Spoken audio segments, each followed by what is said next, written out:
Hi, everyone. Welcome to another episode of Go Big with Micha, the Confidence series. I'm Micha, I'm your host, and I help women lead with confidence, primarily in male-dominated industries. I write about it, I coach around it, I have a couple of new workshops I'm super excited about, but that's not what we're talking about today. Today, I'm talking to Riah Gonzalez, and I'm super excited about that. And I want to give you a heads up if you're traveling with kids in the car or something while listening to this. That is an episode where there will be swearing, as you can see in the title. So you might want to keep that for later, or if you are uncomfortable with that, then come again next week. I love to have we're not you, offended. We're not offended, but this is about being successful as fuck. So yes. Welcome, Riah. Thank you. Here. Thank you so much. I'm really honored, and thank you to your followers, your audience, for the opportunity to share about the movement, really, that I am also passionate about, and the book that just came out too. All right. So let me introduce you briefly before we dive right in. Riah, who I met a couple of years back at the Riveter. Shout out to the Riveter. Connected me to amazing women pre-pandemic. So Riah is an accidental entrepreneur. We have to talk about that too. Yeah. Enthusiast and lover of 90s pop. As a young mom with minimal support, she learned quickly that her success would look different than that of her peers. I'm sure that sentence already resonates with a lot of folks. The life lessons she learned through trial and error led her to encourage others through her debut book that came out last week, right? Last week? Yeah. Successful as fuck and no BS tale of screwing up and succeeding anyway. I love that. When she's not writing, Riah empowers female entrepreneurs with her virtual assistant matchmaking company, Link Consulting Solutions. So if you need a virtual assistant, Riah is your woman. She lives happily in the soggy Pacific Northwest, with her high school sweetheart husband and 3 beautiful daughters. I did not know you had 3 daughters. Yes. Wow. That's a lot of female power in that household. It is. There's a whole bunch of estrogen. My husband is dying of estrogen poisoning up in here, so I'm good with that. He has 5 sisters though, so he's used to it. He's used to it. Okay. Yeah. That's good. So welcome again, Riah. And I would like to start us off talking about how you define confidence. What you have learned. This is a work in progress. I think it is for everybody. Confidence is the ability to embrace your flaws and embrace who you truly are in private and show the side that you feel comfortable with to other people, and not to be afraid of that judgment, because the judgment, regardless if you mask who you really are or you don't mask who you are, it's coming. So if you can embrace the fact that that's coming and stand out and say, this is me, and be brave enough to just move forward and live authentically, that is the truest version of confidence. Yeah. So, I mean, that connection between self-confidence and being authentic and true to yourself, that is of course a very, very tight one. So confidence is often as you said, I mean, there's always setbacks, there's always judgment. Yes. I mean, there's the inner critic on the one hand, but there's also like the others. And before we really talk about your story and your book, I'm most curious to hear a little more about how you came to run with this phrase "successful as fuck" and the swear words, how you made that a thing. Yeah. Well, it's funny because when it was like too late, this was really funny because like right at the tail end of publishing, one of the marketing people for the publishing company like pops into the like chat area and she's like, you do realize that this is going to limit your marketability. And the book was written, edited, ready to go. So I'm like, why are we having this conversation? But I wouldn't have changed it for anything. I actually knew that the title, not the subtitle, but I knew that the title was Successful as Fuck before I truly understood what the book contents were going to be. And I wanted it to be provocative. It's also your podcast, right? Yes. It's the title of your podcast. So I wanted to mention that. Riah has a podcast. I've been on there too. Yes. Lots of women have been on there. Yes. Great podcast. So I wanted it to be provocative. I don't want to pussyfoot around this anymore. I don't want it to be like, I want to have real conversations around what success actually is, because there's this underlying understanding that success is tied to wealth or monetary or educational or your socioeconomic status. And that is fucking bullshit. Like, because if we think that, we're never going to measure up. And so I wanted to have a real conversation, and I want to have it with my people. And I just love to swear. So I wanted to be authentic to who I am. So that was part of it. But also I wanted it to provoke emotion. I wanted it to draw in the people ready to have that conversation. And for the people not ready to have that conversation, or who don't resonate with that type of messaging, they're not going to like my book. So not just because of swear words, but because I'm a loudmouth, sassy, I'm going to have these provocative type stories. And so I wanted to make sure to honor them too. Like, don't come over here because this is not going to be your cup of tea. So that title was, like I said, before the contents of the book really unraveled. Right. Right. I am all for it. I am originally from Germany, and I was kind of surprised the first time I moved to the US in the 90s, and then even more so when I came back to Seattle 10 years ago, how difficult that swearing, how tricky that swearing issue is. I come from a country where people swear a lot more. And also in front of their parents. I mean, not as kids, right? I mean, but later, you learn the rules and then you break them. Yes. That's my household pretty much. So I think it's really interesting that you got to make it a trademark. And I love that it's really about finding your tribe and being strong as who you are. Yes. Yeah, I think you have to really, it goes back to that self-acceptance and to being authentic. So it was an effort to being authentic to me, but also an invitation to other people to say, this is actually a really big deal. Like, if you look at the title of the cover of the book, it's out there. Like, it is in glitter bedazzled fuck. You know what I mean? Like, look at this book. You know what I mean? Like, I am not hiding here. I'm not doing that because we shouldn't hide this conversation. We have so many people who feel less than because their story looks different than what they think they're supposed to be doing. And I was thinking about this as I was writing the book. How many people go to law school? How many people do you know that have gone to law school and are not lawyers? And they went because that was the expectation, or they put that expectation on themselves, and they get all the way through, they get their degree. Maybe they start working as a lawyer and they're like, I abso-fucking-lutely hate this. And then there's guilt. Because I almost became one of those people. Seriously. Really? Almost. Yeah, so there's all these like student loans, and like I wasted all these years, and like I can't do this because this is my path. And that's not true. Like, so you're going to waste your whole life being something you don't want to live up to an ideal that you don't even know where it came from. Or thanks, Shanice, right? Preach. Living up to show that.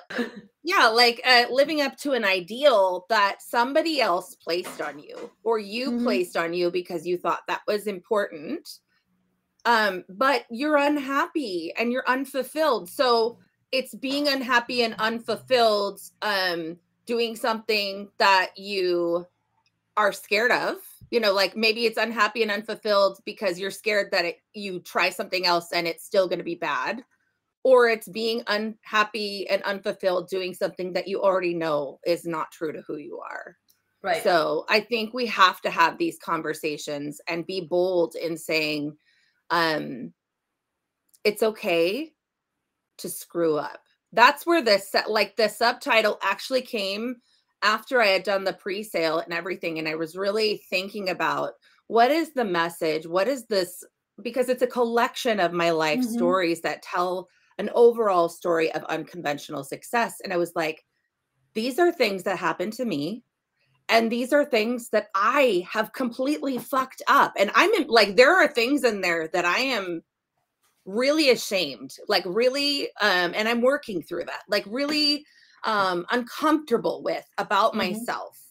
But I'm still a success, and I'm a success because I'm aware that those things happened. I am, it's not even about regret. I have an awareness of what I want to do to be better and how to reconcile with the people that I may have hurt, and especially my children, like repeating generational trauma and those types of things.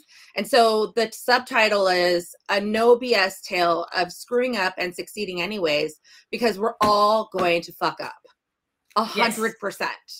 So what do you do with that?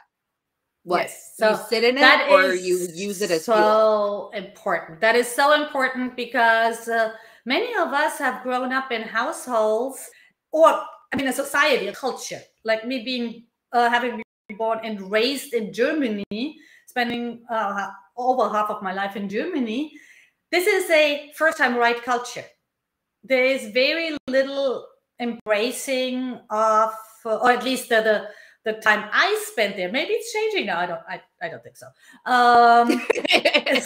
It's very much about doing a thing and straightforward, moving on that straight path. And most women, of course, I know women who knew early on what they wanted to do, and they have this very deep expertise in one area and they run with it and they are happy, and great for them.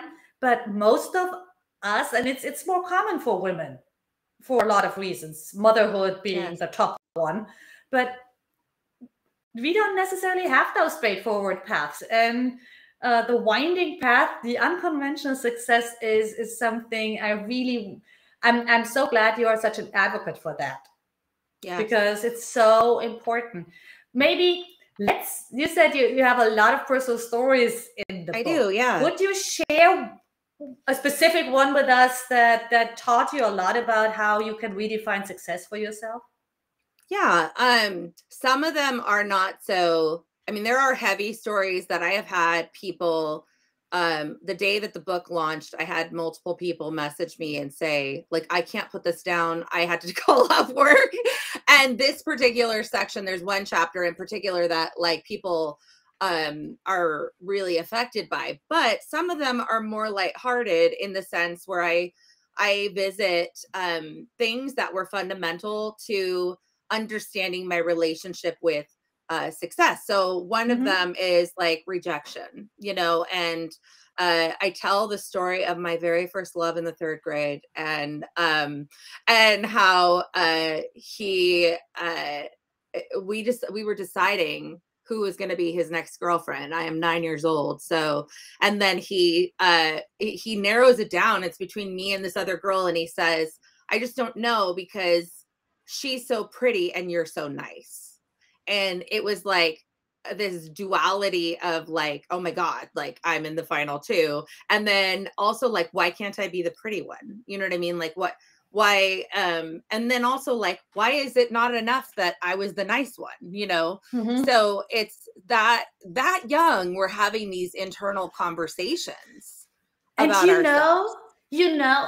there is this other girl who's the pretty one who probably had tons of situations in her life where she's like, can't anybody see that I'm actually smart?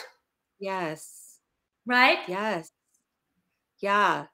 So it's just, I was a very shy and awkward, and it seems like unbelievable because of how outspoken I am now, but I had very few friends and had difficulty connecting to people. And It's so really hard to finding, believe. yeah, I know, but it's true. It's true. Yeah. And I would gravitate towards, and I'm sure this happens with other women who struggle with confidence, gravitate towards very alpha type friends Mm-hmm. who would make the decisions for us. Mm-hmm. Because I did not, I thought that if I made a decision that was wrong, then people would not, that it would increase the, you know, the likelihood that I would make more friends. And I just did not have the ability to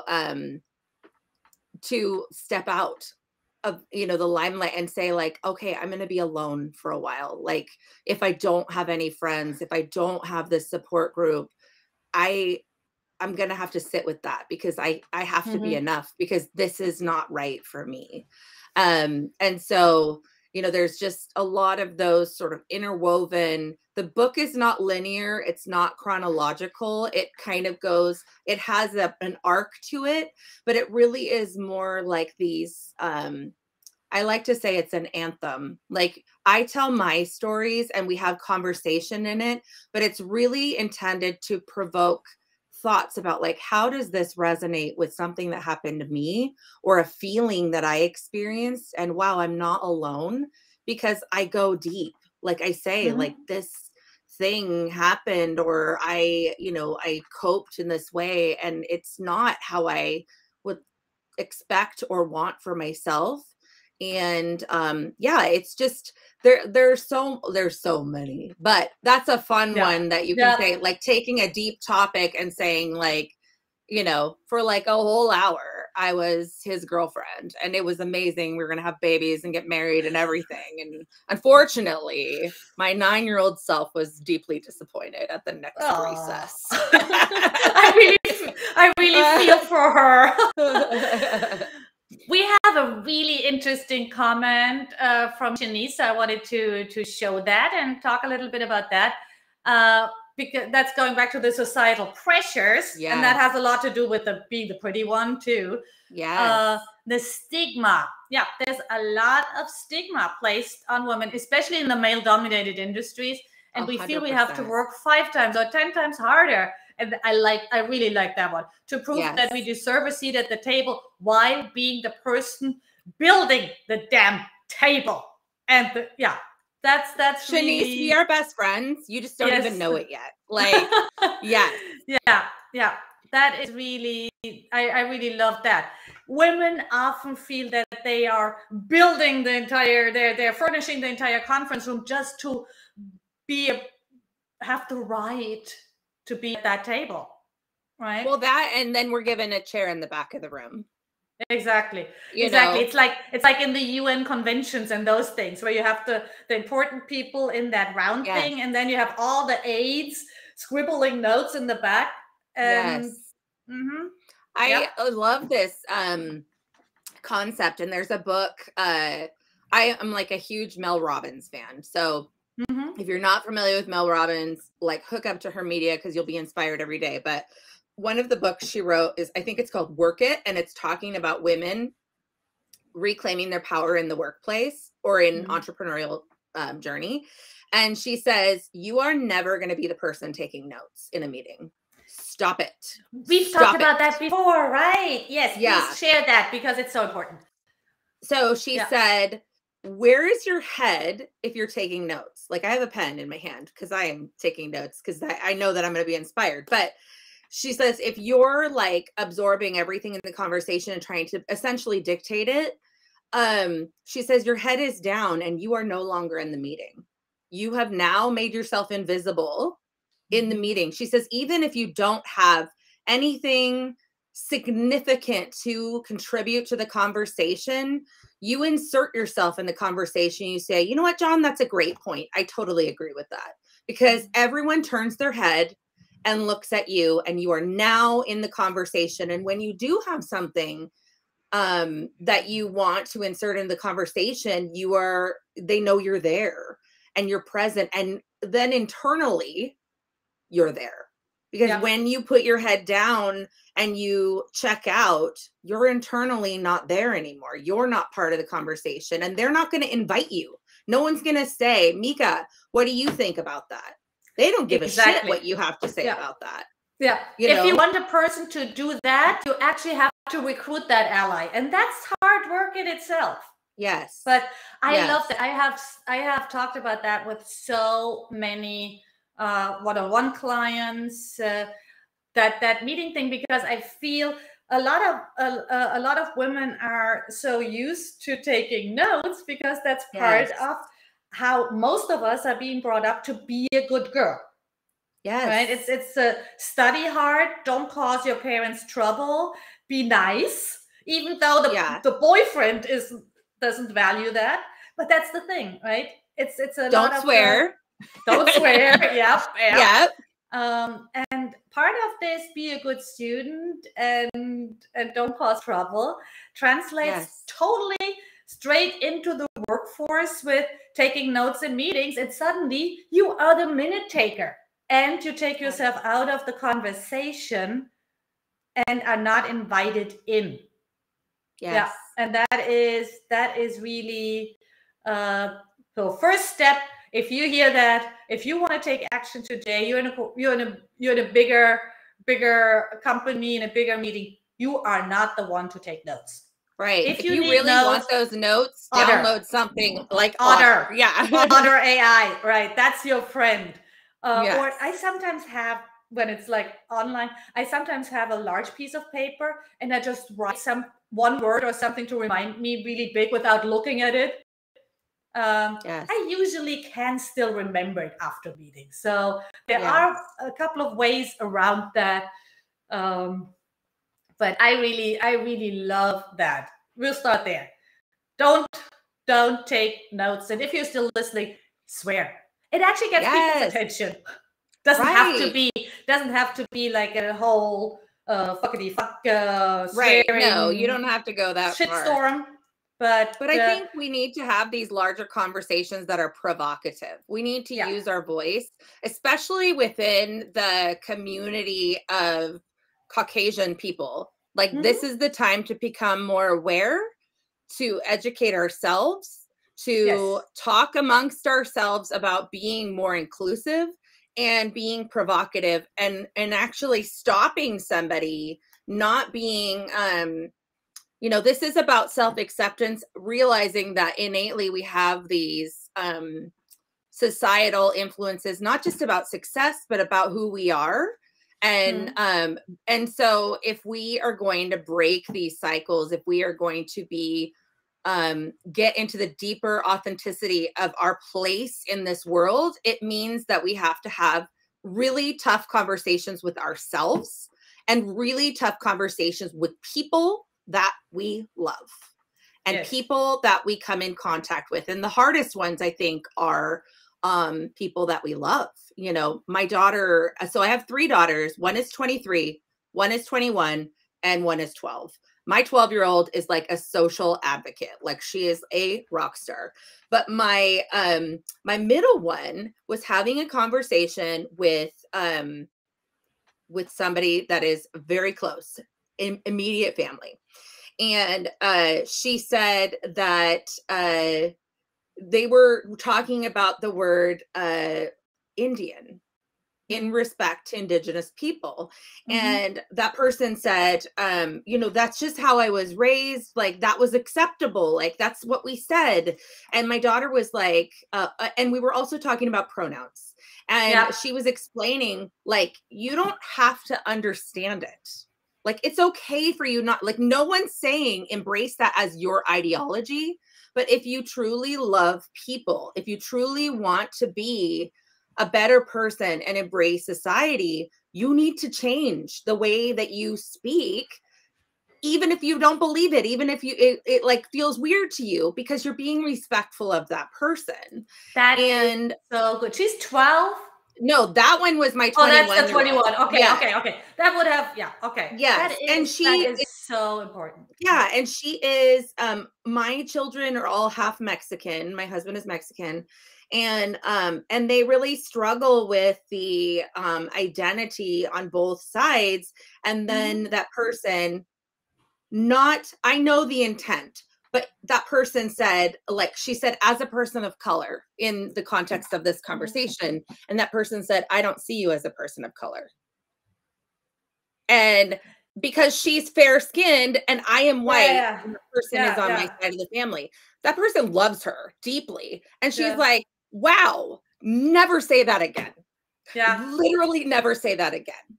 To Ever. I anybody, am a never person of ever. color. Yes, yes, She's like, yes. you are discounting the extreme experience of my father Yeah, and my bloodline by just, by not embracing this. And so we have to have these provocative conversations where we call people out.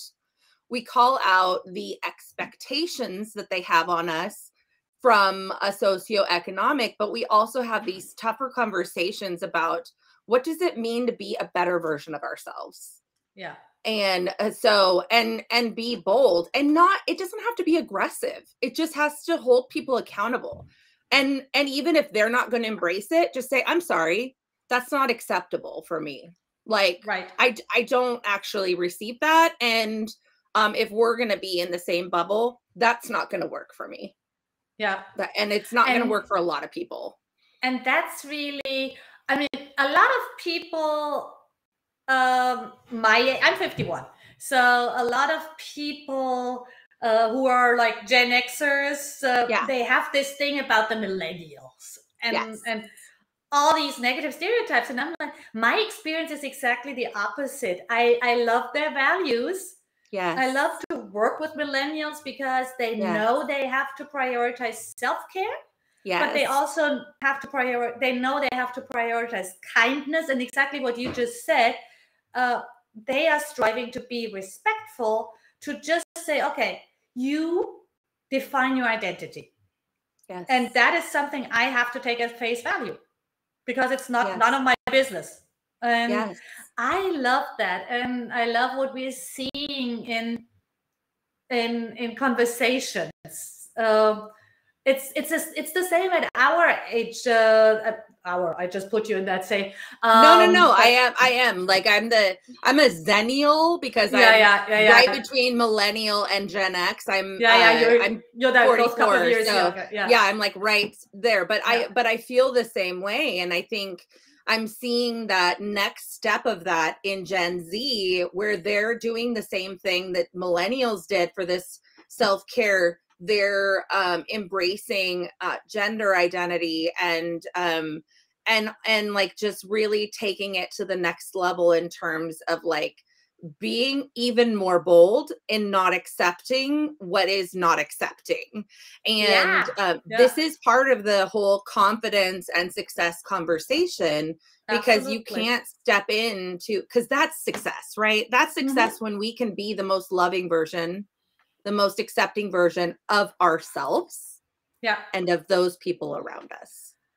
Absolutely. And I think like the Gen Xers have so much to learn, or to just actually imitate. What I'm seeing right now, being 51, I'm starting to have menopause conversations with my friends. My mother is surprised when I ask her about that.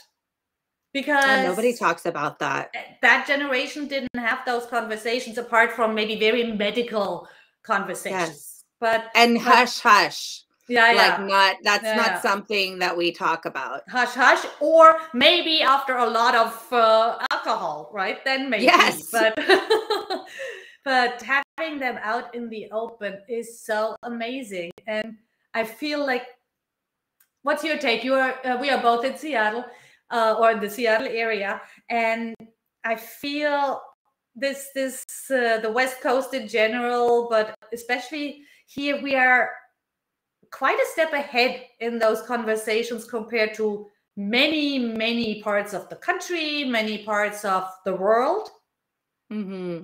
How can we communicate this new world we're all trying to build this new society, right? Where you can be successful as fuck in whatever the way you want, and be confident with it. How do you feel about communicating that beyond our bubble? Yeah, that's a really tough one, because I feel like the last like 6 years, we won't mention what's been happening in the last 6 years or so. But I feel like we have become extremely divided, and we can no longer have open dialogue with people who believe things that are different, both like from a religious, political, all sorts of things. And this just reminded me in the beginning when you were saying that people have such a problem with saying fuck. I heard this from Marisa Corcoran. She was a guest on my old podcast, and she's a very famous copywriter and everything. And she said that in order to communicate who you really are, you need to go with the 2 F's. You need to talk about fuck and faith. Like, be willing to swear if that's who you really are. And if your faith is a core tenet of who you are, by hiding it to appeal to a mass audience, you're not, it's going to come off as inauthentic. And I feel like we lack these honest conversations, and it baffles me, partially because my best friend growing up, and still one of my best friends, is Mormon. And we have always had very open and interesting conversations about deep doctrinal things. And she would tell me things, and I would say, wow, I totally don't believe that, but that's amazing. Like, I love that you are like embracing that, and that's so important to who you are. And she was likewise. And it was never like, okay, that's wrong. You know, it was just like getting to know the core of that person. I'm not perfect. Sometimes I really don't understand, and I'm afraid, you know, especially as we move into these diversity, equity, inclusion conversations. I am so afraid of saying the wrong thing. Because I know where I come from, and I know the environment I grew up in, which was not overtly racist, but it was just very white. And so, we ask me, I come from a country that was basically at the time almost completely white. Right. So and people always say they are not racist. Yeah. I think we have to be willing to be uncomfortable. We have to be willing to say, I don't understand. Can you point me, if you're not comfortable having this conversation with me, because we need to know that it is not everyone else's responsibility to educate us in these things. But say, like, do you have any resources, or do you know, like, where can I look, or, you know, like, what could help me? And, or just say, like, that's a great point. I'm really going to look into that and, spend some time thinking on that. And, you know, I would love to have another conversation after I've had some more like thought about that. And just be open to being uncomfortable. But we are so divided right now that we're missing this grand opportunity to have these conversations, and it's hard to bridge that gap. So I think the answer is really start having conversations within the people that are comfortable talking, because even there's a lot of diversity of beliefs, not just faith beliefs, but like about the political environment, and, you know, what's important, what confidence is, what success is. Like, let's just start having these conversations. And as we feel more confident, as we feel more comfortable, maybe we can have a conversation that will leave a little nugget with somebody. And we can do that in a gentle and respectful way. And then it will further that ability to have a better environment for everyone, you know? It is one conversation at a time. As much as we want to rush it and have that big impact, and it is really one conversation at a time. Yes. Riah, thank you so much. There were such great nuggets in this conversation. Please tell people, before we round that off, tell people where you would like for them to get in touch with you, to how to communicate with you, how to have a conversation with you. Yes. So my website is riahgonzalez.com. There's all sorts of fun stuff there. And I am actually starting a Successful as Fuck community. It will be on a off social media app. It's sort of like Mighty Networks. It's called Heartbeat. So there's information coming out about that. And I would love people to join in further conversations about this. If they're interested in the book, it's on Amazon in ebook form. Within the next 2 weeks, the hardback and paperback will be available. And buy the book. Yes, buy the book. Please do. It's so good. It's so, and not just because I wrote it, but because it's a really relevant conversation. And review the book. Talk about it. Like, if you hate it, tell me why you hate it. Like, if you love it, tell others why you love it. And it doesn't have to be a long review, but the more people that talk about it in reviews, the more other people are going to see this and start having these types of conversations. Exactly. Share some love with the authors you know, even if you might not know them personally yet, but now you know Riah well enough. She deserves that you buy her book, and then have that conversation, even if you disagree. So yes, please. I'm so open to that. Like, I am a safe person where you can come and say you are full of shit, and I'll be like, awesome, let's talk about it. You know what I mean? Like, I want to hear why I'm full of shit. Like, not in a defensive way. I am a very safe and open person to have dialogue with. And I want to have that dialogue because every bit of that makes me a better person. Yeah. Thank you so much, Riah.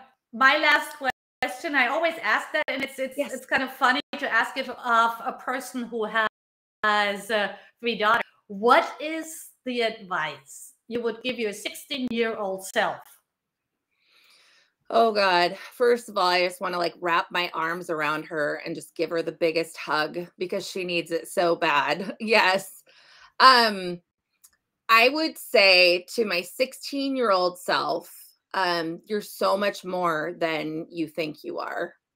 And even though you think your voice doesn't count, you're going to change lives. That's what I would tell her. Then I would give her another hug because she needs all the hugs. More hugs. Yes, we all need more hugs. Yes. Thank you, Riah. This was fabulous.